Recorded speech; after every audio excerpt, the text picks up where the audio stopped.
মার্চের গরমেই যেন প্রাণ ওষ্ঠাগত। এখন থেকেই বৃষ্টির জন্য অপেক্ষায় রাজ্যবাসী।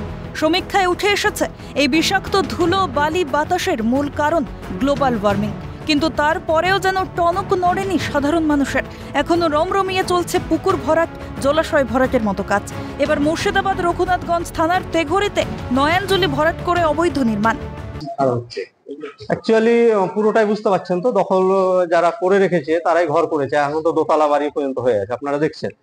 যারা দখল ছিল, যাদের তথাকথিত দখল, তারাই করছে ওরা।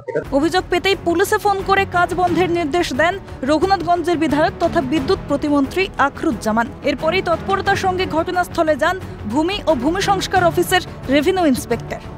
ঠিক আমরা ভাবকি হাই স্কুলের কাছে একটা অবৈধ বিল্ডিং হচ্ছে, সরকারি জায়গা এনক্লোজ করে হাই স্কুল নয়াঞ্জলি ভরাট করে, নয়াঞ্জলি ভরাট করে একটা বিল্ডিং হচ্ছে। এখনই তুলে আসেন, লকআপে দেন, দিয়ে দেখেন যদি সরকারি জায়গা হয়। কোনো অবৈধ জায়গায় কেউ যদি নির্মাণ করে, আমি প্রশাসনকে বলবো ইমিডিয়েট ভেঙে চুরমার করে দেওয়া হোক, আর আমার নাম নিয়ে যদি কিছু করে তাকে গ্রেপ্তার করা হোক। কাজ বন্ধের জন্য নির্দেশ দেওয়া হয়েছে বলে দাবি ভূমি দপ্তরের। ওই জন্য আমরা আপাতত কাজটাকে বন্ধ করার জন্য নির্দেশ দিলাম, এবং পরবর্তীকালে যদি কোনো প্রকার কোনো মানে এটাতে ফল্ট বা কোনো কিছু অসুবিধা দেখা যায়, তাহলে সেক্ষেত্রে আমাদেরকে আইনানুগ ব্যবস্থা নিতে হবে। এটা নিত্য নৈমিত্তিক কাজে পরিণত হয়েছে তৃণমূলকে তোপ বিজেপির।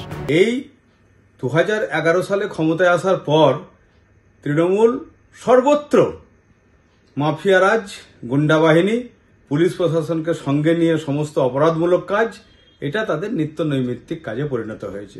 প্রশাসনের নাকের ডগায় চলছে নয়াঞ্জলি ভরাটের কাজ। এলাকাকে দুর্নীতিমুক্ত করার কি কোনো সদিচ্ছা নেই প্রশাসনের? প্রশ্ন তুলছেন ওয়াকিবহাল মহল। মুর্শিদাবাদ থেকে মইনুল ইসলামের রিপোর্ট, ক্যালকাটা নিউজ।